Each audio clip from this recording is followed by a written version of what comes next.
নমস্কার সকলকে good morning জানিয়ে গোপাল ভ্লগ অ্যান্ড কুকিংয়ের একটা নতুন এপিসোড শুরু করছি। আজকে শুভা গল্পের তৃতীয় পর্ব পাঠ করে শোনাবো। তবে তার আগে আমি যে দৈনন্দিন কাজকর্মগুলো করব সেগুলো আপনাদের সঙ্গে একটু শেয়ার করে দিচ্ছি। পানি ফল কুসুম গরম জল দিয়ে একটু ভিজিয়ে রেখে ভালো করে ধুয়ে খোলা ছাড়িয়ে রেডি করে রাখবো। আমার মেয়ে পানি ফল খেতে খুবই ভালোবাসে, তাই ট্রেন থেকে পানি ফলগুলো কিনে এনেছিলাম। দেখুন কত নোংরা বার হচ্ছে। অবশ্যই এভাবে ভালো করে ধুয়ে পানি ফল ছাড়িয়ে খাওয়া উচিত। তারপর সকালের কাজকর্ম সেরে নেব। গতকালের প্রচুর বাসনপত্র আছে, সেগুলো ধুয়ে নিয়ে কাপড় ভিজিয়ে রাখবো। কাপড় কেচে স্নান টান করে এসে আজকে রান্নাবান্না সেরে নেব। রান্নাবান্নায় থাকবে বাঁধাকপির কোপ্তাকারি ও পনির ভাপা। কয়েকটা পানি ফল ঠাকুরের প্রসাদের জন্য রেখে এলাম।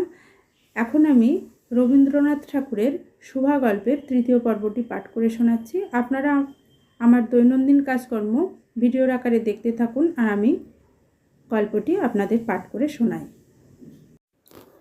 প্রথম পর্ব দুটি আগের ব্লগে রয়েছে, এখন তৃতীয় পর্বটি পাঠ করছি। দেখুন, সিঙ্গারার মতন দেখতে একেবারে পানি ফলের আকার। এটাকে জলের সিঙ্গারাও বলা হয়ে থাকে।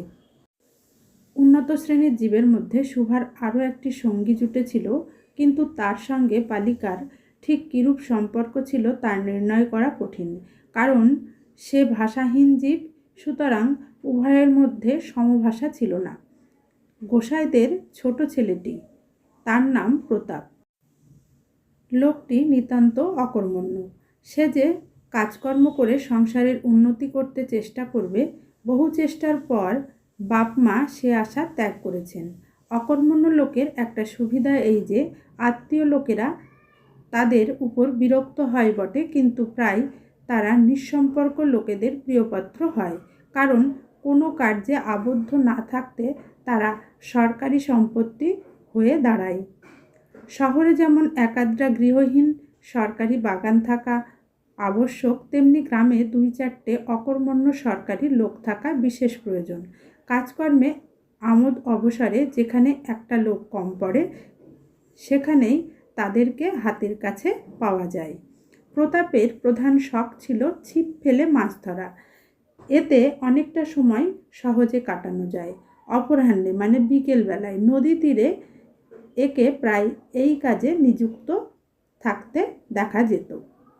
দাঁড়ান, গল্প বলাটা স্টপ করে বলে দিচ্ছি আমি এখানে কি করছি। জল মেঝের থেকে মুছে তুলে একমগ করেছি।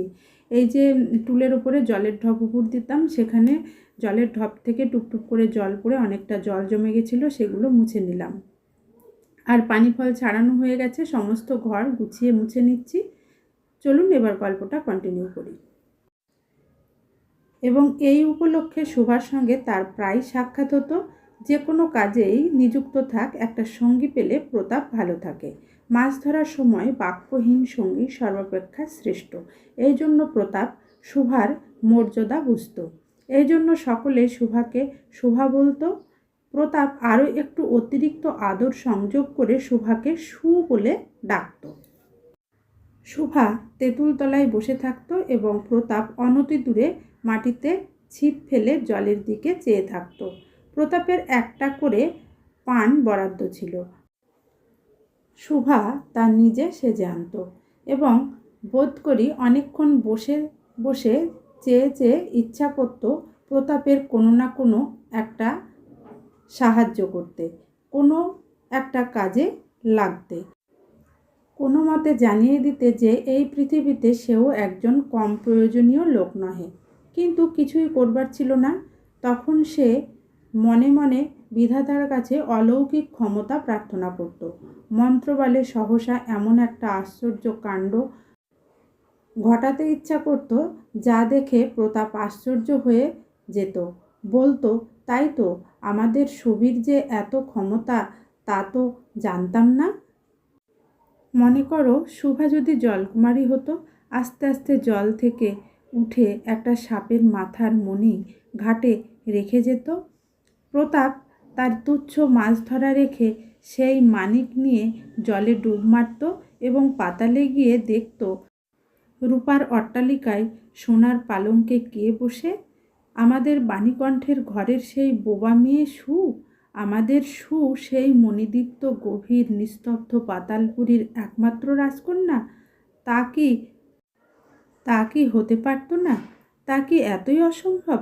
আসলে কিছুই অসম্ভব নয়, কিন্তু তবুও প্রজাশূন্য পাতালের রাজবংশে না জন্মে বাণীকণ্ঠের ঘরে এসে জন্মিয়েছে এবং গোসাইদের ছেলে প্রতাপকে কিছুতেই আশ্চর্য করতে পারছে না।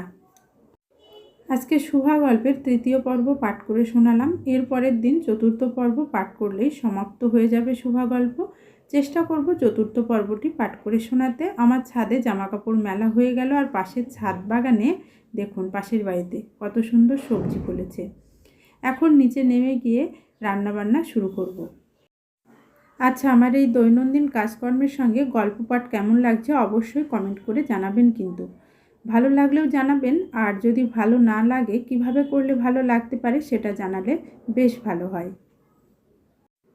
কদিন পুজো আশ্রা করা ছিল না, কারণ এখানে আমরা ছিলাম না। ঠাকুরের স্থানটা খুব নোংরা হয়েছিল, ভালো করে পরিষ্কার পরিচ্ছন্ন করে ঘট পেতে ঠাকুরকে পুজো দিলাম। এবার আমি চলে এসেছি রান্নাঘরে। ভাত হয়ে গেছে, বাঁধাকপি কেটে নিয়েছি, বাঁধাকপির কোপ্তাকারি হবে আর পনিরের ভাপা হবে। আগেই বলেছিলাম, এখন সেগুলো করে নেব। পনির ভাপার জন্য সমস্ত কিছু রেডি করে নিয়ে ভাপাতে বসিয়ে দিলাম। পনির ভাপার যদি ফুল ভিডিও আপনারা দেখতে চান কিভাবে করেছি, সেটা আমি আপনাদের আপলোড করে দেব, ভিডিও করা আছে। ভিডিও দেখতে চাইলে কমেন্ট করে জানাবেন। এখন বাঁধাকপির কোপ্তাকারিটা করে নিচ্ছি। আর এদিকে আমার মেয়ে পড়ে বাড়ি এসেছে, সে ঠাকুরের জন্য প্রসাদ এনেছে। 2টো প্যাকেট দেখছেন, ছোট প্যাকেটে আছে ঠাকুরের জন্য প্রসাদ, আর নিজেদের খাতাপত্র কিনে এনেছে। কোপ্তাগুলো ভাজতে রেখে আমি বাঁধাকপির জন্য মশলাটা তৈরি করে নিচ্ছি। আদা, জিরে আর টমেটো বাটা, বাদাম বাটা দিয়ে কোপ্তাকারিটা রান্না করব। শীতের সময় এই বাঁধাকপির কোপ্তাকারিটা আমাদের প্রায়ই হয়, কারণ আমার বাচ্চারা ভীষণ পছন্দ করে। শুধু বাঁধাকপি খেতে চায় না, একটু কোপ্তা বানিয়ে কারি করে দিলে খেতে বেশ পছন্দ করে, তাই প্রায় এটা রান্না করে থাকি। আর এদিকে পনির ভাপাটাও দেখুন আমার একদম রেডি হয়ে গেছে।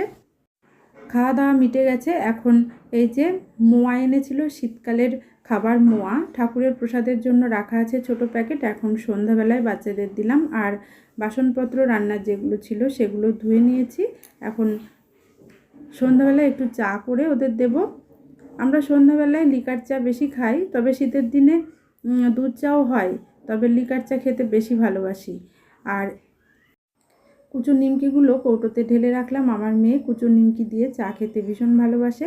আজকের ব্লগটি এখানেই শেষ করছি। ফেসবুক থেকে দেখলে পেজটি ফলো করবেন, আর ইউটিউব থেকে দেখলে চ্যানেলটি সাবস্ক্রাইব করে পাশে থাকবেন।